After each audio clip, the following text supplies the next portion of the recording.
मनुष्य यदि पुण्य करे तो पुनः पुनः करे। जैसे पाप की पुनरुक्ति से स्वभाव बनता है, वैसे पुण्य की पुनरुक्ति से भी स्वभाव बनता है।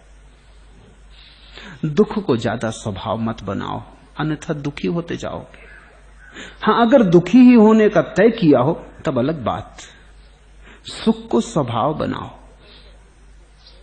जितने सुख के अवसर आए उनको खो ही मत, उनकी पुनरुक्ति करो, उनको बार बार स्मरण करो, उनको बार बार खींच के ले आओ जीवन में। फिर सुबह को दोहराओ, रोशनी को पुनरुक्त करो, प्रभु की चर्चा करो, और जहां जहां से सुख मिलता हो वहां वहां बार बार दोबारा दोबारा खो दो, ताकि तुम्हारी सारी ऊर्जा धीरे धीरे सुख की दिशा में प्रवाहित होने लगे।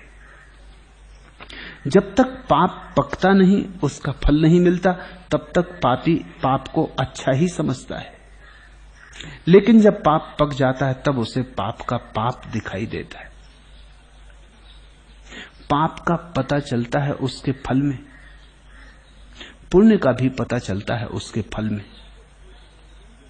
इसलिए जीवन को एक निरंतर शिक्षण समझो। जिन जिन चीजों के फल पर तुम्हें सुख मिला हो उन्हें दोहराओ, और जिन जिन चीजों के फल पर तुम्हें दुख मिला हो उनसे अपने को बचाओ। अगर क्रोध करके सुख मिला हो दोहराओ, पुण्य।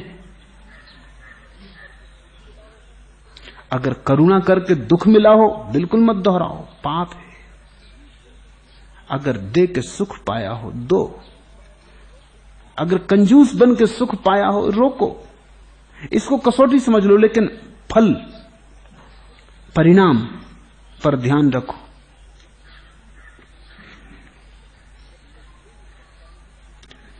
जब तक पुण्य पकता नहीं, उसका फल नहीं मिलता, तब तक पुण्यात्मा भी पुण्य नहीं समझता है। लेकिन जब पुण्य पक जाता है तब उसे पुण्य दिखाई पड़ता है। स्वभावता बीज को बोते हैं, समय लगता है, फल आते हैं, तभी पता चलता है नीम बोई थी कि आम बोए थे। बीज का निर्णय तो उसी दिन होगा जब फल लग जाएंगे, फिर कड़वे लगे मीठे लगे उससे ही निर्णय होगा। उससे तुम भविष्य के लिए शिक्षा लो। अगर कड़वे फल लगे हों तो फिर दोबारा उन बीजों को मत बो।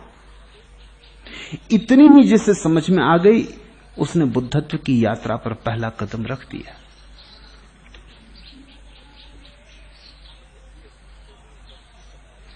जिस